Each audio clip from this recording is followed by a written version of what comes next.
Hello students, welcome back to the YouTube channel of Akbar Classes. Akbar Classes के YouTube channel में आप सबका स्वागत है। हम क्लास 10 की केमिस्ट्री में पियर्सन से क्या पढ़ रहे हैं? Mole concept, stoichiometry and behaviour of gases. इस चैप्टर में अब तक हमने 5 लेक्चर्स फिनिश किए हैं। इन 5 लेक्चर्स में हमने मोल कॉन्सेप्ट डिस्कस किया है, ओके। फिर हमने derivation of chemical formula discuss किया, molecular mass, limiting reagent, stoichiometry, behaviour of gases हमने शुरू किया था लास्ट लेक्चर में। और हम उस बिहेवियर ऑफ गैसेस को समझते हुए फिर हमने गैस के लिए कुछ जनरल लॉज के बारे में बात करनी शुरू की। और फर्स्ट पार्ट में हमने क्या डिस्कस किया?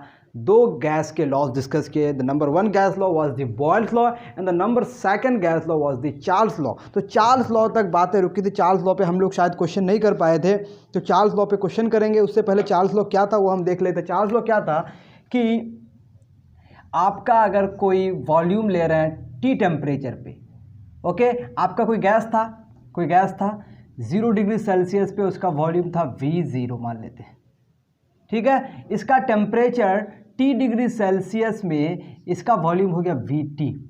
तो VT बराबर आपके पास चार्ल्स लॉ से मिलेगा, वो कहेगा कि VT बराबर V0 plus T upon 273.15 of V0। ये था हमारा चार्ल्स लॉ। एक्चुअली क्या था कि अगर किसी गैस के टेम्परेचर को 1 डिग्री सेल्सियस बढ़ाएंगे तो वो उसके ओरिजिनल वॉल्यूम जो 0 डिग्री सेल्सियस पे ऑक्यूपाई करता है उससे कितना ज़्यादा हो जाएगा, उससे 1/273.15 टाइम्स ज़्यादा हो जाएगा। तो ये हमारा अगर T डिग्री सेल्सियस बढ़ा दें तो V0 plus T by 273.15 V0 हो जाएगा। ये हो जाएगा चार्ल्स लॉ का एक्सप्रेशन। यही हमारा चार्ल्स लॉ था, यही हमारा चार्ल्स लॉ का एक्सप्रेशन था, okay. This was the Charles law expression. इसको जब हम लोग सिंप्लीफाई किए तो हमें क्या मिला? V0 equals to VT equals to क्या मिला? 1 प्लस T ओवर 273.15 और V0 कॉमन हो गया था हमारे पास। इसको जब और सॉल्व किया तो हमें क्या मिल गया? 273.15 plus T divided by 273.15 V0 equals to VT। हमने यहाँ पर VT बराबर क्या लिखा था? 273 प्लस T। T यहाँ पर डिग्री सेल्सियस था। डिग्री सेल्सियस में अगर 273.15 ऐड करते हैं तो हमें एक कैपिटल T मिलता है। और ये कैपिटल T क्या था? This capital T was kelvin scale. Temperature in kelvin scale. Kelvin scale में टेम्परेचर को हम लोग रिप्रेजेंट करते हैं T। और ये हमारा क्या था? 273.15 डिग्री इक्वल्स, ये हमारा हो गया था 0 डिग्री सेल्सियस के बराबर, ओके। मतलब इसको जब इतना से डिवाइड किया हम लोग 273.15 से, तो हमारा क्या निकल के आगे यहाँ पे V0 से मल्टीप्लाई किए। तो इस तरह का हमारा एक्सप्रेशन था, ओके। यहाँ तक हमने एक्सप्रेशन किया था। तो हमने क्या पाया कि V0 तो हमारा कांस्टेंट है, 273.15 कांस्टेंट है। तो V0 को 273 से डिवाइड करेंगे तो हमें क्या मिला? V directly proportional to temperature, यही ना मिला। V0 0 डिग्री सेल्सियस पे जो हमारे पास क्या कहते हैं वॉल्यूम होगा वो कांस्टेंट होगा, और 273.15 कांस्टेंट, तो V is directly proportional to temperature. यही था हमारा क्या? Charles law. फिर चार्ल्स लॉ को आगे बढ़ा के हमने क्या देखा था? पाया था कि V1 by T1 equals to क्या था मेरे ख्याल से?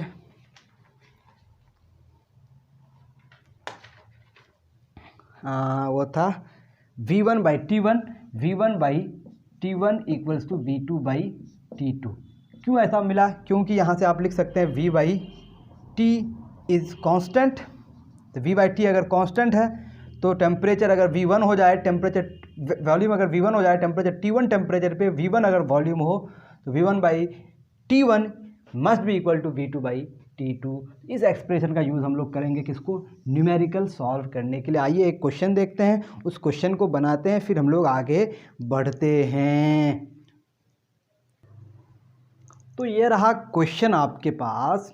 क्वेश्चन क्या है? Calculate the temperature at which the volume of a given mass of gas gets reduced to 3/5 of its original volume at 10 degree Celsius without any change in pressure. Pressure को बिना change किए हुए आपका एक fix mass of gas का volume उसके original volume जो 10 degree Celsius पे ऑक्यूपाई कर रहा है उसका 3/5 हो गया।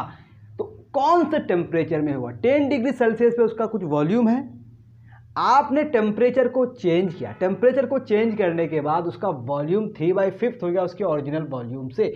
जाहिर सी बात है आपने उसको घटा दिया, वॉल्यूम को घटा दिया तो टेम्परेचर भी क्या करेगा? घटेगा, क्योंकि वॉल्यूम बढ़ने से टेम्परेचर बढ़ेगा, तो वॉल्यूम घटने से टेम्परेचर घटेगा। तो टेम्परेचर को आपने कितना घटाया ये आपको फाइंड आउट करना है। 10 डिग्री सेल्सियस से कहाँ तक आप लेके गए कि उसके ओरिजिनल वॉल्यूम से जो 10 डिग्री सेल्सियस पे था वो 3/5 तो हो गया। बात मेरी समझ में आ रही है बात? यानी कि आपका जो वॉल्यूम है, मान लेते हैं V1 जो है ये हमारा मान लेते हैं V है, इतना वॉल्यूम ऑक्यूपाई कर रहे हैं आप V, ओके। और आपका V2 जो हो रहा है ये कितना हो रहा है? 3/5 of its original volume. V1 कब था? V1 जब T1 आपका था 10 डिग्री सेल्सियस, तो हमारा T2 कितना होगा ये पता करना है।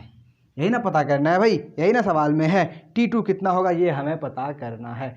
अब ध्यान रहे क्योंकि हमने टेम्परेचर को केल्विन स्केल में लिया है, ये हमारा है चार्ल्स लॉ क्या है? V is directly proportional to capital T। Capital T का मतलब क्या है? केल्विन स्केल में टेम्परेचर। तो ये 10 डिग्री सेल्सियस है तो इसको तुरंत हमको कितना ऐड करना है? इसमें 273.15 ऐड करना है। तो कितना हो जाएगा भाई? केल्विन हो जाएगा, ये हो जाएगा केल्विन, ओके। तो केल्विन में ये कितना मिल जाएगा आपको? केल्विन में कितना मिल जाएगा? इसको आप लिख सकते हैं 283। 15 को नेगलेक्ट करता है जब हम लोग क्वेश्चन बनाएंगे, ठीक है जी। 283 केल्विन हो गया। T2 कितना होगा? हमें पता है from Charles law you can say that V1 by T1 equals to V2 by T2। तो हमें क्या निकालना है? T2। तो T2 is going to be क्या हो जाएगा? V2 into T1 divided by V1। यही ना होना है? T2 is equal to V2 into T1 divided by V1। अब V2 कितना है हमारे पास? V2 हमारे पास है 3/5 of original volume at 10 degree Celsius V, है ना जी। उसके बाद T1 कितना है? 283 whole divided by original volume कितना था? V था। V कैंसिल हो गया। अब 5 से इसको डिवाइड करना सिंपल है। Are we doing it correctly? Okay, I think we are doing it correctly. चले 5 से डिवाइड करते हैं। 5 5 5 6 25, यहाँ बच गया 3, 3 पे 3 आ गया तो 33, 5 6 के 30, फिर 3 5 6 के 30 मल्टीप्लाई करते 3 3 9, 6 3 18, 5 3 15 और 1 16, 168.9 केल्विन। 168.9 केल्विन। अगर आप केल्विन में आंसर करना चाहते हो केल्विन में सही है। If you want to convert this in degree Celsius तो आपको क्या करना पड़ेगा? इससे 273 माइनस करना पड़ेगा। 168.9 माइनस 273, तब ये किस में कन्वर्ट हो जाएगा? डिग्री सेल्सियस में। आई थिंक मेरी बात आपको समझ आ रही है। तो कितना हो जाएगा भाई?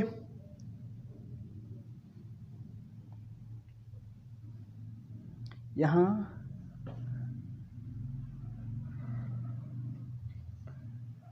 कितना है? 169। Are we doing it wrong? थोड़ा देख लेते, सॉल्व कर लेते फिर से। 5 5 ज़ा 5 5 25, 3 बज गया, 3 पे 3 33, 5 6 के 30, 3 बज गया, 5 6 के 30, ओके। 3 3 ज़ा 9, 6 3 18, अरे अच्छा 6 3 18, 18 5 3 15 और 16, ठीक है, बिल्कुल सही है। बुक में शायद कैलकुलेशन गलत है, आप चेक कर लीजिएगा एक बार प्लीज़। यहाँ हो गया मेरा 0, 10 से 9 गया 1, यहाँ हो गया मेरा 12 से 8 गया 8, 12 से 8 चला गया 4, और यहाँ बच गया हमारा कितना? 6 से 6 गया 0, 2 से 1 गया 104, वहाँ 103 है, इसका मतलब बुक में गलत है। प्लीज़ अगर बुक में सही है तो आप कैलकुलेशन एक बार चेक कर लेंगे। आई थिंक मेरा कैलकुलेशन सही है। तो क्वेश्चन ओवरऑल क्या था? 10 डिग्री सेल्सियस पे वॉल्यूम दिया हुआ था, वो टेम्परेचर को आपने घटाया, घटाने के बाद उसका ओरिजिनल वॉल्यूम से वो कितना हो गया, 3/5 हो गया। 3/5 हो गया तो हमने यहाँ लिखा 3/5 ऑफ इट्स ओरिजिनल वॉल्यूम को भी मान लिए 3/5 ऑफ इट्स ओरिजिनल वॉल्यूम, और हम लोग डिग्री सेल्सियस को केल्विन में कन्वर्ट कर लिए, और उसके बाद V1/T1 equals to V2/T2, T2 यहाँ से सब्स्टिट्यूट कर लिए, हमारा इस एक्सप्रेशन में वैल्यू पुट किया, आंसर मिल गया। This is very very easy. यहाँ तक आई थिंक आपको बात समझ आ गई होगी, ये बातें क्लियर है। ओके, अब हम लोग शुरू करने जा रहे हैं एक नया लॉ जो बहुत ही सिंपल लॉ है। ये लॉ हालांकि एक रास्ता है नए लॉ को पाने के लिए, लेकिन ये लॉ क्या है पहले ये जान लेते हैं। What is this law? इस लॉ का नाम है गे-ल्यूसेक्स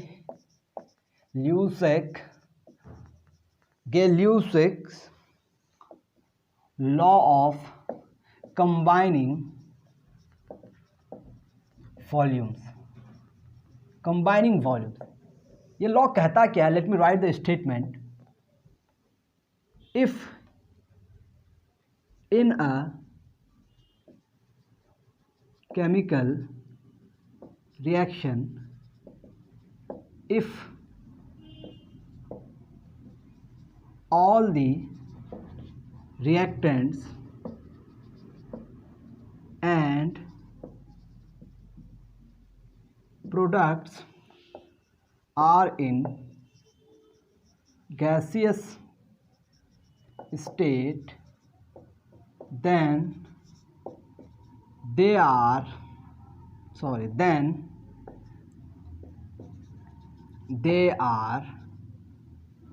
ऐसे लिखते हैं, they will be present in a simple whole number ratio with each other।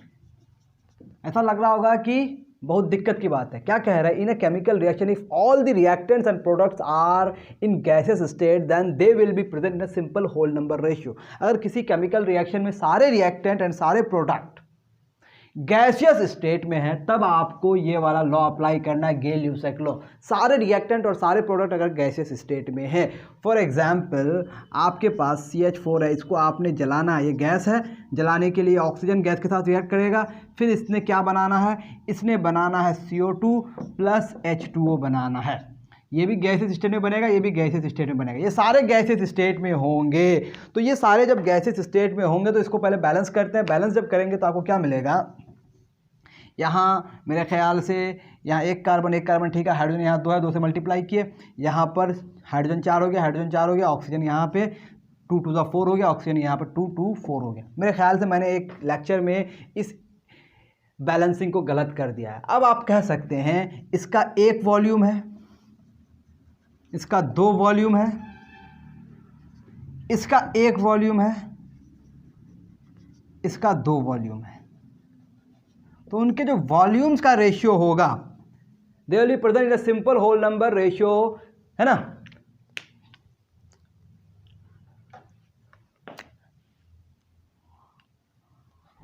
They will be present in the simple whole number ratio with each other with respect to their volumes। किसके respect में? ये बहुत important बात है। With respect to their volumes, उनके volume की बात करेंगे। इसका एक वॉल्यूम इसके 2 वॉल्यूम से रिएक्ट करेगा, इसका 1 वॉल्यूम बनेगा, इसका 2 वॉल्यूम बनेगा। तो रेशियो अगर आप देखेंगे तो रेशियो आपको क्या दिखेगा? रेशियो आपको दिखेगा 1:2:1:2।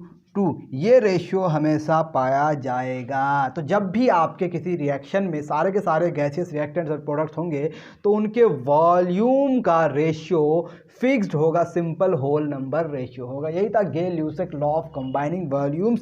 वेरी वेरी सिंपल, ऐसा नहीं कि इसमें कुछ ख़ास बात थी, ये बहुत ही सिंपल लॉ था जो आपको समझने की ज़रूरत थी। आई थिंक आप मेरी बात बिल्कुल समझ गए होंगे यहाँ तक। इसी लॉ का सहारा लेते हुए एवोगाड्रो ने अपने एक हाइपोथेसिस दी, वो हाइपोथेसिस बाद में एक एक्सपेरिमेंटल लॉ बन गया जिसको हम लोग कहते हैं एवोगाड्रोस लॉ। तो we have to discuss basically Avogadro's law. ये आपको आई थिंक समझ में आ गया होगा।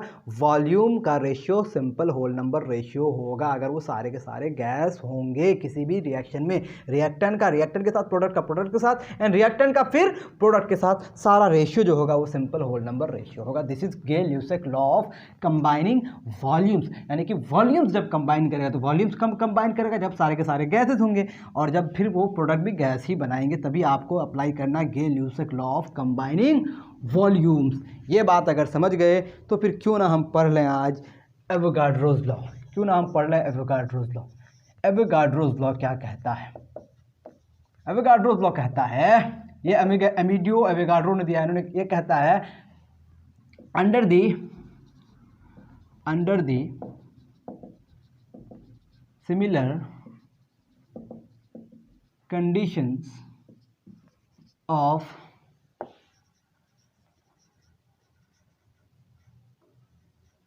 temperature and pressure, under the similar conditions of temperature and pressures,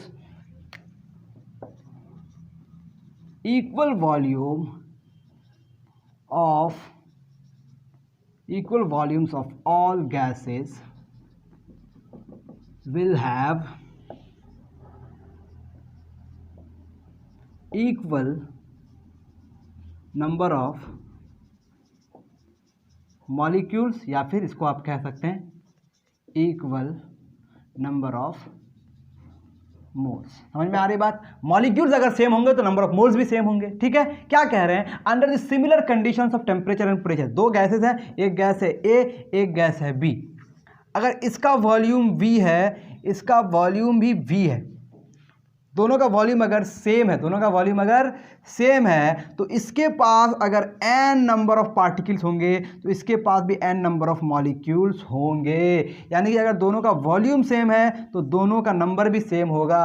अगर वॉल्यूम सेम है तो नंबर भी सेम होगा, वॉल्यूम सेम है तो नंबर भी सेम होगा। मतलब अगर वॉल्यूम किसी गैस का बढ़ेगा तो उसका नंबर ऑफ मोल्स बढ़ेगा, वॉल्यूम अगर घटेगा तो नंबर ऑफ मोल्स घटेगा। तो मैथमेटिकली आप कह सकते हैं, मैथमेटिकली आप कह सकते हैं कि volume of a gas is directly proportional to number of moles of gas. कब? At constant temperature and pressure. Constant temperature और प्रेशर में वॉल्यूम डायरेक्टली प्रोपोर्शनल होगा नंबर ऑफ मोल्स का। यानी कि आप कह सकते हैं V इक्वल्स टू K, यहाँ 3 लिख देते हैं, N लिख देते हैं। ओके, क्योंकि वहाँ तक दो लॉ में हम लोग K1 K2 माने तो यहाँ K3 कर दिए। सिंपल सा बात है, n स्मॉल n है। ओके, यानी कि volume is directly proportional to number of moles. ये था Avogadro's law which is very very simple. इससे आसान लॉ आपको मिलने वाला नहीं है। इसको आप समझते हैं, इसको हम लोग समझते हैं, इसको हम लोग समझने की कोशिश करते हैं। मान लेते हैं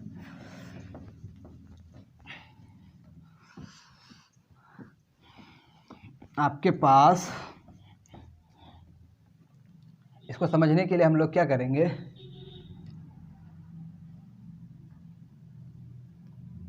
इसको कैसे समझ सकते हैं? मैंने आपको कहा था, आपको मैंने पढ़ाया होगा स्टैंडर्ड मोलर वॉल्यूम। क्या पढ़ाया होगा? Standard molar volume. Standard molar volume में मैंने आपको बताया था ये Vm है। ये क्या है? Volume occupied by 1 mole of any gas. Volume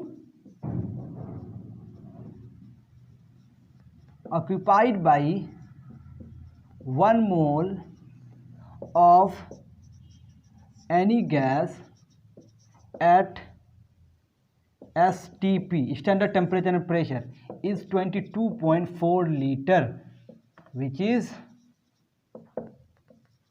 molar standard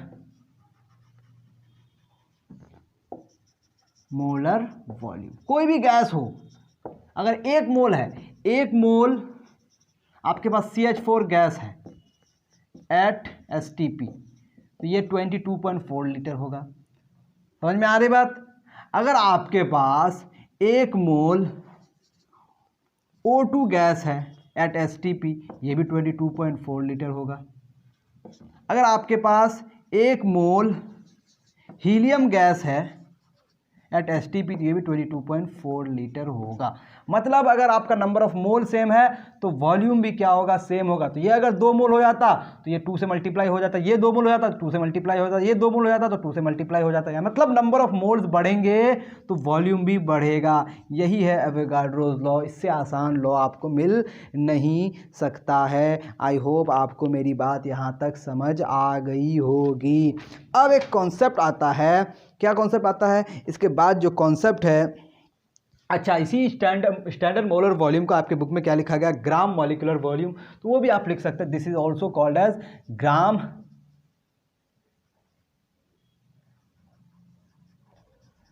molecular volume. अब इसको ग्राम मॉलिक्यूलर वॉल्यूम क्यों कहा गया? क्योंकि 1 मोल में जितने आपके पास मास होता है वो मास ग्राम मॉलिक्यूलर मास कहलाता है। तो ग्राम मॉलिक्यूलर मास का जो वॉल्यूम होगा वो कहलाता है ग्राम मॉलिक्यूलर वॉल्यूम। यानी कि 1 मोल का जो मास होता है वो कहलाता है ग्राम मॉलिक्यूलर मास। और ग्राम मॉलिक्यूलर मास 1 मोल मतलब ग्राम मॉलिक्यूलर मास हो गया, और उसका जो वॉल्यूम हो गया वो हो गया ग्राम मॉलिक्यूलर वॉल्यूम। समझ में आ रही बात। Mass of 1 mole molecule gram molecular mass, तो वॉल्यूम ऑफ 1 मोल मॉलिक्यूल क्या हो जाएगा, ग्राम मॉलिक्यूलर वॉल्यूम। इसलिए इसको ग्राम मॉलिक्यूलर वॉल्यूम कहा जाता है। क्या है भाई, volume of, okay, mass of, ऐसे है, क्या है भाई, मास ऑफ 1 मोल मॉलिक्यूल, इसको क्या बोलेंगे, ग्राम मॉलिक्यूलर मास। तो वॉल्यूम ऑफ 1 मोल मॉलिक्यूल, क्या इसको आप ग्राम मॉलिक्यूलर वॉल्यूम नहीं बोल सकते हैं? ऑब्वियसली बोल सकते हैं। तो स्टैंडर्ड मोलर वॉल्यूम को ग्राम मॉलिक्यूलर वॉल्यूम भी कहा जाता है, विच इज 22.4 लीटर। समझ में आ गई मेरी बात। अब देखें इसको आगे, इसका फॉर्मूला क्या होता है। अगर आपके पास फॉर एग्जाम्पल आपके पास 2 मोल गैस है, 2 मोल गैस है, तो इसका 2 मोल गैस एट STP है, तो इसका वॉल्यूम कितना हो जाएगा? इसका वॉल्यूम निकालने के लिए आप क्या करेंगे भाई, 2 into standard molar volume, 2 into gram molecular volume. 1 मोल का वॉल्यूम कितना होता है, 22.4 लीटर, तो कितना हो जाएगा, 8 4 4 44.8 लीटर। तो आपको अगर नंबर ऑफ मोल्स दिया हुआ रहे तो उसको ग्राम मॉलिक्यूलर वॉल्यूम से मल्टीप्लाई करेंगे तो वॉल्यूम मिल जाएगा। तो अगर आपको नंबर ऑफ मोल्स निकालना हो तो आप गिवन वॉल्यूम को डिवाइड कर देंगे किससे, ग्राम मॉलिक्यूलर वॉल्यूम से डिवाइड कर देंगे। यानी कि V को Vm से डिवाइड कर देंगे तो नंबर ऑफ मोल्स निकल जाएगा। यानी कि जब आपको वॉल्यूम दिया हुआ रहे आप ग्राम मॉलिक्यूलर वॉल्यूम 22.4 से डिवाइड कर दीजिए, आपको नंबर ऑफ मोल्स निकल जाएंगे। किसी भी गैस का नंबर ऑफ मोल्स निकालना हो, उस वॉल्यूम को उसके ग्राम मॉलिक्यूलर वॉल्यूम से डिवाइड कर दीजिए। और सारे गैस के लिए ग्राम मॉलिक्यूलर वॉल्यूम 22.4 लीटर पर मोल, 22.4 लीटर पर mole. This is the gram molecular volume of all the gases. I think आप मेरी बात समझ पा रहे हैं। सांस ले रहे हैं आप लोग, सांस लेते रहिए और मेरे साथ पढ़ते रहिए। एवोगाड्रो लॉ अभी भी हमने समझा। अब हमें समझना है क्या, वेपर डेंसिटी। क्या समझना है, वेपर डेंसिटी। वेपर डेंसिटी समझना है। वेपर डेंसिटी है क्या? वेपर डेंसिटी किसी गैस का निकाला जाता है या फिर किसी वेपर का निकाला जाता है। Vapour density of a gas होगा या फिर वेपर होगा। अब इसके लिए हमारे पास टेम्परेचर और प्रेशर फिक्स होना चाहिए eight constant temperature, eight constant temperature and pressure. Constant temperature and pressure पे आपको वेपर डेंसिटी कैलकुलेट करना होता है। ओके, वेपर डेंसिटी आप कब कैलकुलेट करेंगे, कांस्टेंट टेम्परेचर और कांस्टेंट प्रेशर पर। ओके, वेपर डेंसिटी जब हम लोग कैलकुलेट करते हैं, ये एक्चुअली रिलेटिव टर्म है। क्या है, ये हाइड्रोजन के रिस्पेक्ट में निकाला जाता है, विद रिस्पेक्ट टू हाइड्रोजन। तो इसको कैसे डिफाइन किया जाएगा, तो सबसे पहला इसका डेफिनेशन है mass of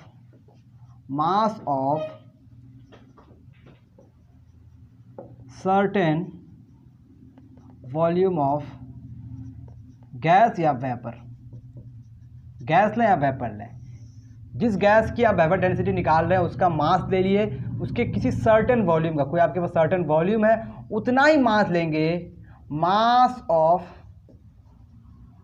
same volume of H2 gas.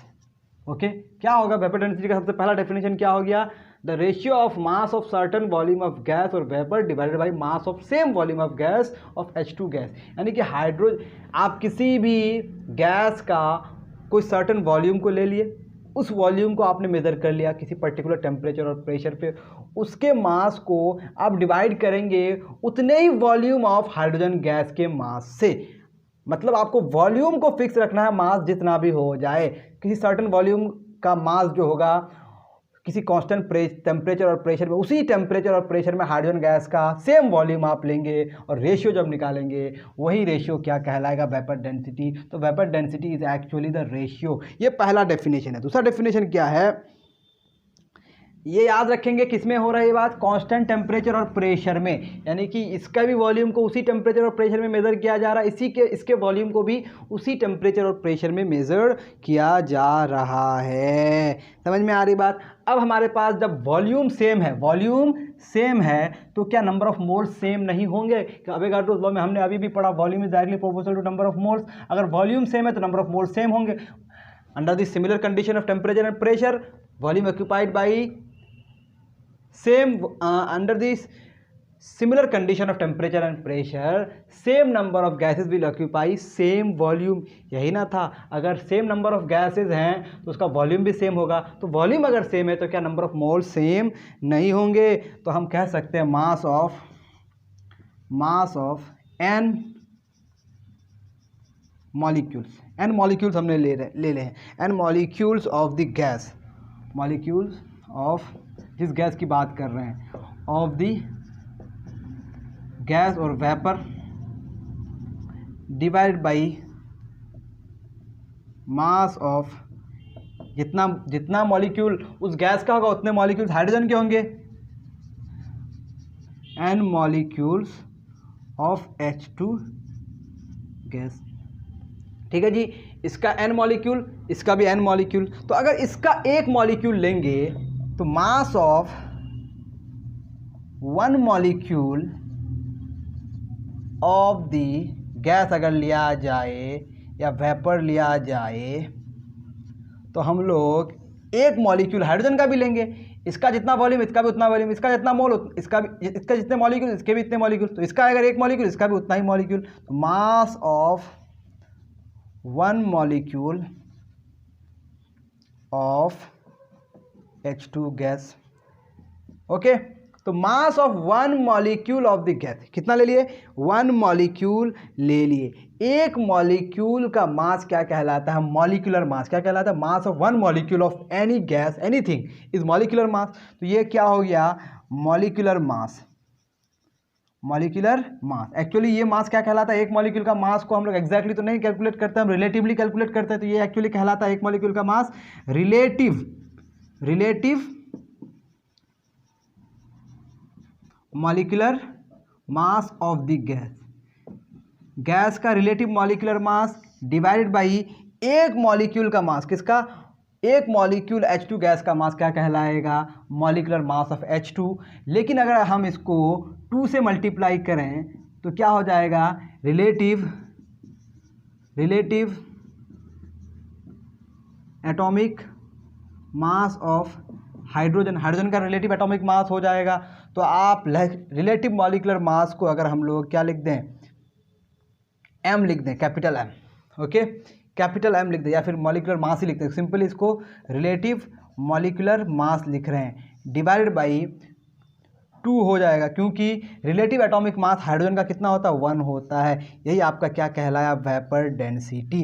तो आप इसको आगे लिख सकते हैं, vapour density of a gas equals to relative molecular mass divided by 2।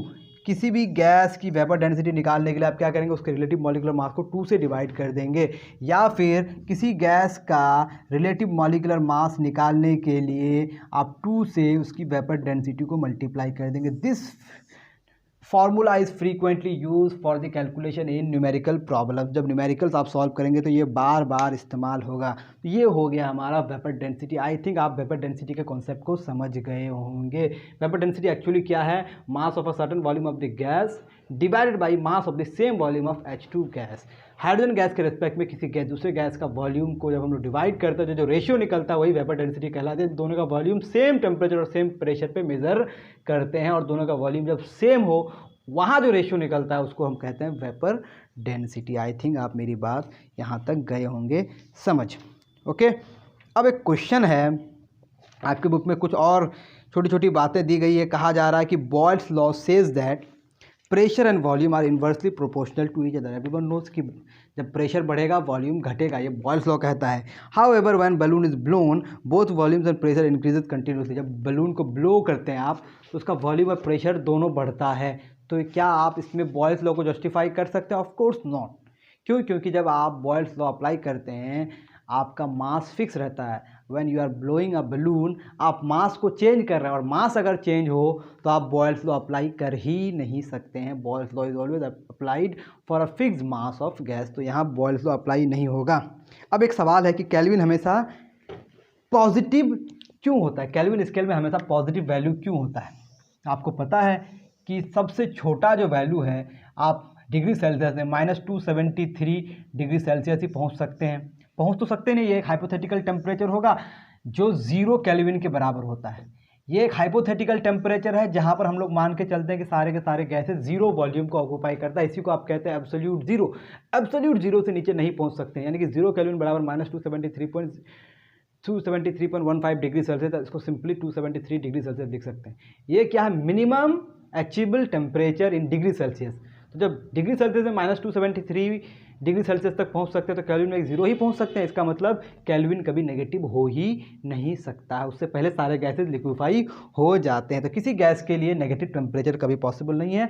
जब टेम्परेचर पॉसिबल है ही नहीं तो नेगेटिव में कभी केल्विन स्केल लिखा जाएगा ही नहीं for any gases. I think आपको मेरी बात यहाँ तक समझ आ गई। एक और क्वेश्चन है, उस क्वेश्चन को लिखते हैं फिर इसको सॉल्व करते हैं।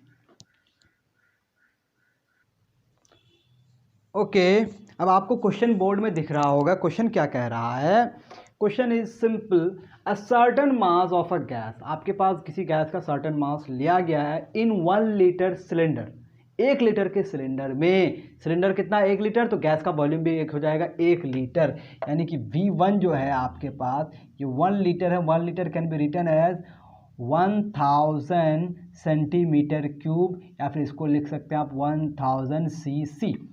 Okay, exert pressure of 500 mm of Hg, यानी कि ये जो प्रेशर एक्सर्ट कर रहा है जिसको आप P1 बोले, ये एक्सर्ट कर रहा है 500 mm ऑफ Hg।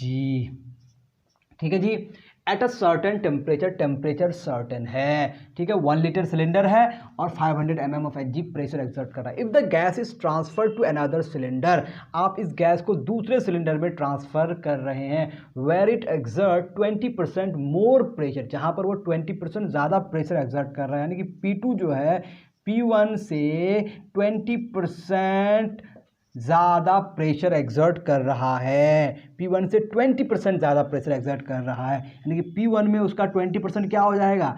ऐड हो जाएगा P2 निकालने के लिए। यानी कि P1 आपके पास कितना है भाई? 500 प्लस 20/100 P1 होगा कि नहीं? P1 कितना है? फिर हमारा 500। ओके, सॉल्व करेंगे तो कितना हो जाएगा यहाँ पर 5, यानी कि आपका कितना हो गया? 500 plus 100 600 mm of Hg। This is your P2। अब आपको क्या बोला है? Calculate the volume of the cylinder at the same temperature, यानी कि इस वक्त आपका वॉल्यूम क्या होगा ये आपको बताना है। और आप जानते हैं कौन से लॉ से? बॉयल्स लॉ से, कि P1 और V1, आपको पता है PV हमेशा क्या होता है? कांस्टेंट होता है। यानी कि आपका क्या होगा? P1 V1 बराबर P2 V2। आपको निकालना क्या है? V2, तो V2 बराबर P1 V1 divided by P2। P1 कितना है हमारे पास? P1 हमारे पास है 500 और V1 कितना है भाई? 1000 cc। ओके, और आपका P2 कितना है? 600।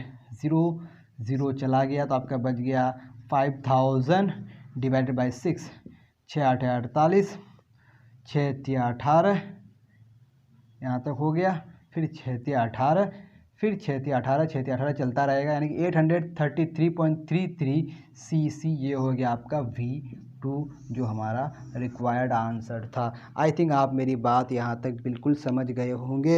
यहाँ तक अगर बात समझ गए हैं तो फिर ज़्यादा चिंता का विषय नहीं है। ओके, इसके बाद एक दो क्वेश्चंस और भी हैं। अगर हम सारे क्वेश्चंस करेंगे तो हमारा जो टारगेट है कि आज हम चैप्टर ख़त्म करेंगे वो नहीं कर पाएंगे। हो सकता है क्वेश्चन आंसर का अलग सेशन हो, इस पे छोटे छोटे क्वेश्चंस हैं, आप इन क्वेश्चंस को पढ़ेंगे। एक क्वेश्चन एग्जाम्पल 1.8 है, 1.7 है, ये बहुत छोटे छोटे क्वेश्चन हैं। आप इसको अगर पढ़ेंगे, क्योंकि ये सॉल्व भी किए हुए हैं, तो आप उसके सॉल्यूशन से इसको समझने की कोशिश एटलीस्ट कर सकते हैं। तो आपके पास बुक होना चाहिए और बुक खोलें और बुक की मदद से आप इन्हें पढ़ेंगे जब, तो आपको सारे क्वेश्चन बिल्कुल पूरी तरह से समझ आ जाएंगे। नहीं समझ आए तो प्लीज़ कमेंट सेक्शन में ज़रूर लिखें। आज हम आपको पढ़ाने जा रहे हैं और एक चीज़ जो बहुत ही इम्पोर्टेंट है। क्या है भाई? इसको आगे बढ़ते हैं, थोड़ा सा इसको पहले मिटा देते हैं, फिर आगे बढ़ते हैं कि वो क्या चीज़ पढ़ने जा रहा है। दो और चीज़ें रह गई है इस चैप्टर में, थ्योरी पार्ट, क्योंकि थ्योरी पार्ट पे हम बिलीव करते हैं कि अगर मैं आपको थ्योरी पार्ट को क्लियर कर दूं तो क्वेश्चंस आपके बन जाएंगे। क्वेश्चंस उतने डिफ़िकल्ट नहीं होते हैं केमिस्ट्री में जिस तरह फिजिक्स और मैथ्स में होते हैं। तो आप एक बार थ्योरी को ढंग से कर लेंगे तो आपके क्वेश्चन ज़रूर बनेंगे सारे के सारे। अब हमने क्या पढ़ा? बॉयल्स लॉ क्या कहता है? बॉयल्स लॉ क्या कहता है? बॉयल्स लॉ कहता है वॉल्यूम जो है हमारा वो क्या है? इन्वर्सली प्रोपोर्शनल टू प्रेशर है। ओके, कब? At constant temperature. ठीक है जी। उसके बाद चार्ल्स लॉ क्या कहता है? चार्ल्स लॉ क्या कहता है कि आपका जो वॉल्यूम और प्रेशर का रिलेशनशिप ये हो गया बॉयल्स लॉ। ओके, अब एक कांस्टेंट प्रेशर पे वॉल्यूम जो है वो डायरेक्टली प्रोपोर्शनल होता है एब्सोल्यूट टेम्परेचर का एट कांस्टेंट प्रेशर। ध्यान रहे, फिक्स मास ऑफ गैस के लिए हो रहा है, ये वेरिएबल मास के लिए नहीं हो रहा, फिक्स मास ऑफ गैस के लिए ये सारा खेला है। और एवोगाड्रोस लॉ क्या कहता है? एवोगाड्रोस लॉ क्या कहता है? Volume is directly proportional to number of moles at constant temperature and pressure. Okay, ये तीनों को अगर आप कंबाइन करेंगे अगर, तो volume is directly proportional to क्या हो जाएगा भाई? क्या हो जाएगा? आप देख सकते हैं T/V होगा कि नहीं? सॉरी, P होगा कि नहीं? ये आपको बिल्कुल बात क्लियर है। T/P, ये अगर सारे गैस लॉज को आप क्या करेंगे?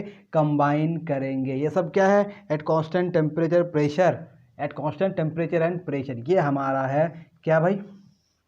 कंबाइन करने पर इसको जब आप कांस्टेंट लाएंगे, कोई कांस्टेंट आएगा मेरे पास, तो यही वाला कांस्टेंट कहलाता है R। क्या कहलाता है? R। और इसको मल्टीप्लाई करेंगे तो हो जाएगा PV। सॉरी, इसको हम सिंपली और आराम से लिखते हैं V। यहाँ पर एक कांस्टेंट अगर लाएंगे तो वो क्या हो जाएगा? कोई K होगा, कोई कांस्टेंट K होगा, K T/P। और K जो है, K बराबर होता है एक्चुअली R, जो है यूनिवर्सल गैस कांस्टेंट। क्या है?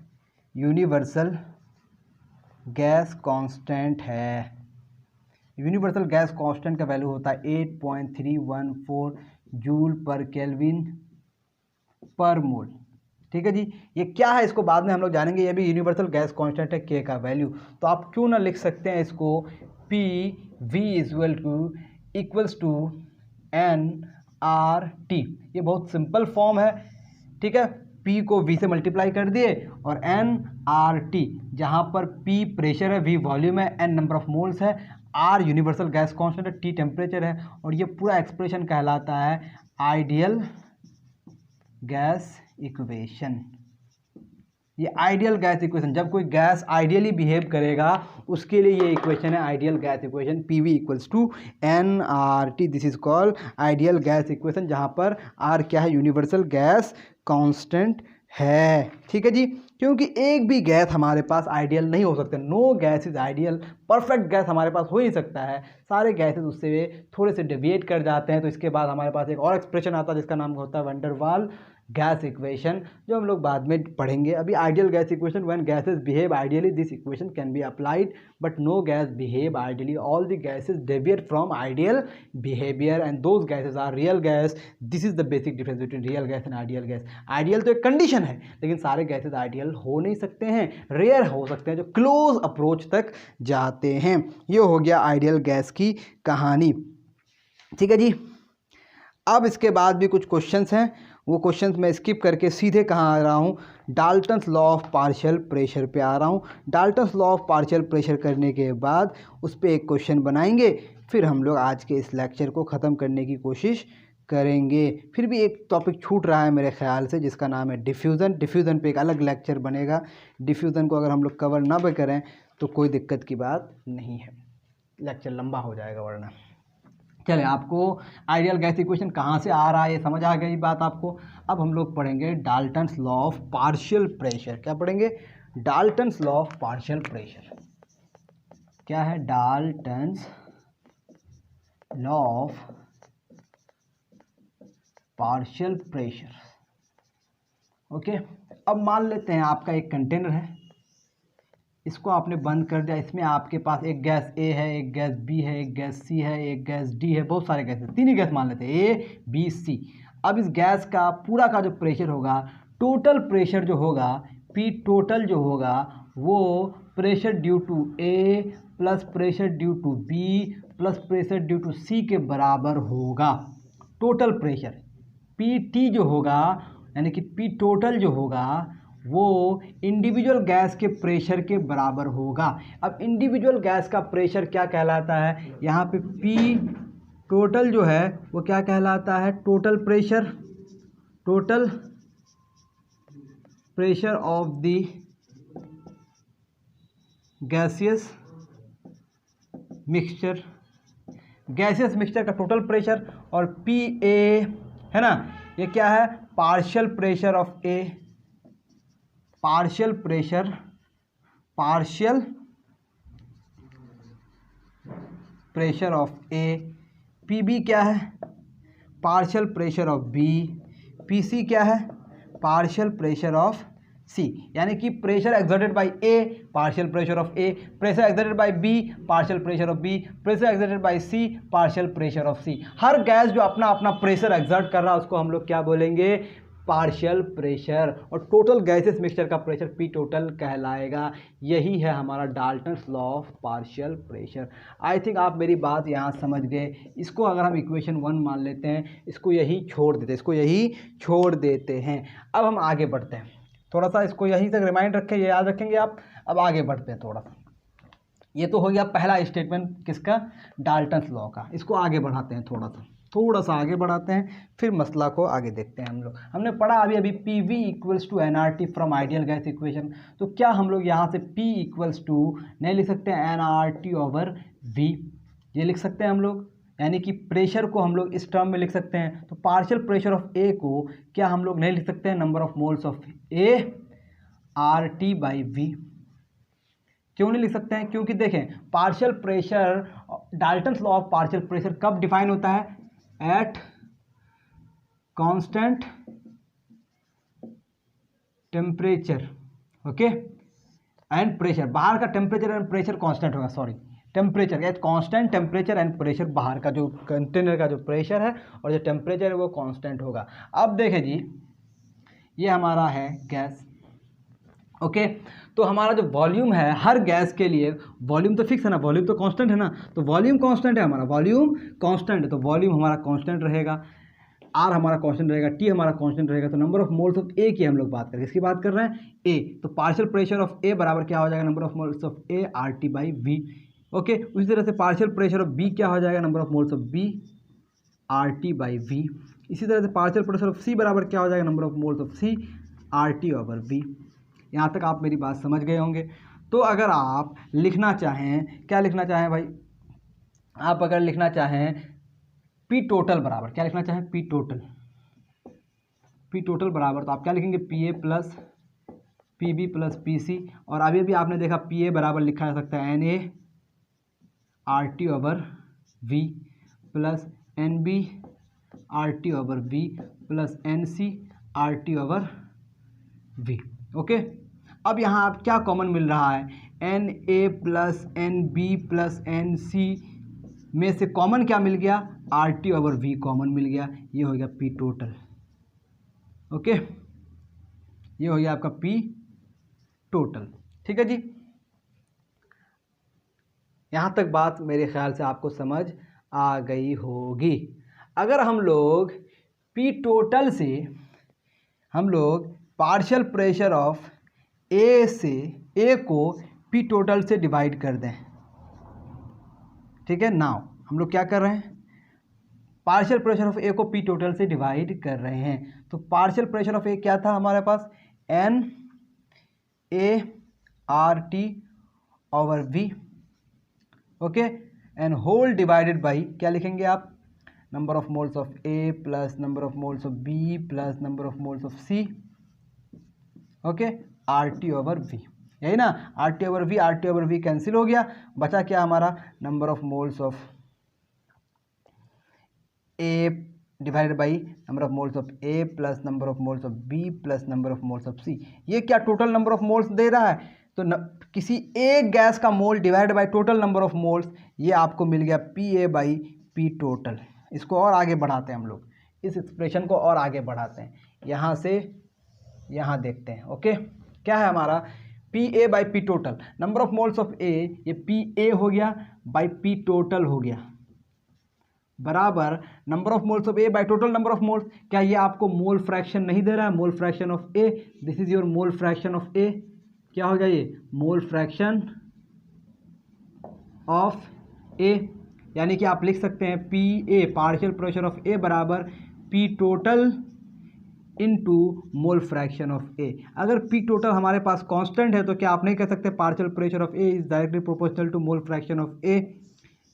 समझ में आ रही बात, यानी कि ये हमारा Dalton's law of partial pressure हो गया। क्या कह सकते हैं, partial pressure of A is directly proportional to its mole fraction. इसी तरह से पार्शियल प्रेशर ऑफ बी बराबर क्या हो जाएगा, P total into mole fraction of B. Partial pressure of C बराबर क्या हो जाएगा, P total into mole fraction of C. ये हो गया हमारा Dalton's law of partial pressure. I think आप मेरी बात यहाँ तक समझ गए। अब एक क्वेश्चन बनाते हैं और आज की क्लास का काम कर देते हैं तमाम। तो हमारे पास क्वेश्चन क्या है, क्या कहा है, a 2 litre flask contain 22 gram carbon dioxide. Mass of carbon कितना है, mass of carbon dioxide 22 gram है। ओके, उसके बाद mass of N 1 gram at 20 degree Celsius and mass of helium कितना है, 1 ग्राम। ओके, यहाँ तक आई थिंक आपको बात समझ आ गई। क्या कह रहा है, calculate the partial pressure exerted by CO2 and HE, यानी कि आपको निकालना क्या है, आपको निकालना है पार्शियल प्रेशर ऑफ CO2 कितना होगा एंड आपको निकालना पार्शियल प्रेशर ऑफ हीलियम कितना होगा। और आपको दिया हुआ है पी टोटल दिया हुआ है 3 atm, देख सकते हैं आप। If total pressure is 3 atm, यानी कि इस गैस का मिक्सचर जो है, यानी कि CO2 प्लस HE आपको मिला दिया गया, इसका टोटल प्रेशर जो है वो कितना है भाई, 3 atm है। तो इसकी वजह से प्रेशर जो होगा और इसकी वजह से जो प्रेशर होगा वो क्या होगा, प्रेशर ड्यू टू CO2 और प्रेशर ड्यू टू हीलियम, यानी कि partial pressure of helium and partial pressure of CO2 क्या होने जा रहा है, ये आपको बताना है। ओके, तो हमारे पास क्या है, पार्शियल प्रेशर ऑफ अगर CO2 आपको निकालना है तो आप क्या करेंगे, P total into mole fraction of CO2। तो मोल फ्रैक्शन निकालने के लिए नंबर ऑफ मोल्स पता होने चाहिए, यानी कि सबसे पहले हमारा काम क्या होगा, number of moles of CO2 होगा। नंबर ऑफ मोल्स निकालने के लिए मास दिया हुआ है तो मोलर मास से डिवाइड कर देंगे। मास है 22, मोलर मास है 44, यानी कि आपका 0.5 मोल हो गया, 0.5 मोल, आधा मोल। उसी तरह से number of moles of helium अगर निकालेंगे तो given mass by molar mass, molar mass कितना होता है हीलियम का, 2 होता है, यहाँ भी कितना होगा 0.5 मोल दोनों का नंबर ऑफ मोल सेम है, नंबर ऑफ मोल सेम है, तो मोल फ्रैक्शन भी दोनों का क्या हो जाएगा, सेम हो जाएगा। तो मोल फ्रैक्शन ऑफ अगर CO2 निकालेंगे आप तो क्या हो जाएगा, 0.5 डिवाइडेड बाई 0.5 प्लस 0.5 यानी कितना हो जाएगा, 0.5 डिवाइडेड बाई 1। इसको आप लिख सकते हैं कितना, 5/10 यानी कि फिर से कितना हो गया, 0.5। उसी तरह से मोल फ्रैक्शन ऑफ हीलियम अगर निकालेंगे तो क्या हो जाएगा, 1 minus mole fraction of CO2 यानी कि 1 माइनस 0.5, ये भी क्या हो जाएगा, 0.5। यहाँ तक आई थिंक आपको बात बिल्कुल समझ आ गई होगी। अच्छा, हमने एक चीज़ गलती कर दी, हीलियम का नंबर ऑफ मोल्स में हमने गड़बड़ी कर दी, क्योंकि हीलियम का मोलर मास 2 नहीं होता बल्कि 4 होता है। ये हीलियम का मोलर मास होता है 4, तो सारा मामला ही गड़बड़ हो गया। हीलियम का मोलर मास 4 होता है, देखें आप, हीलियम का मोलर मास 4 होता है, तो क्या हो जाएगा हमारा नंबर ऑफ मोल्स 0.25 मोल।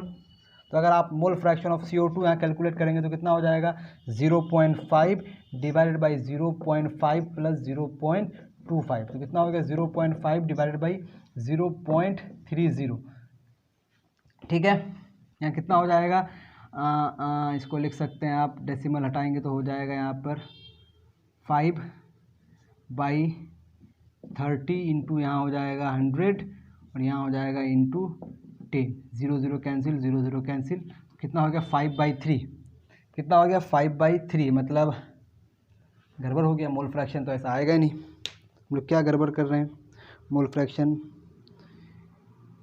हमारा कितना आ जाएगा, टोटल नंबर ऑफ मोल से जब डिवाइड करेंगे तो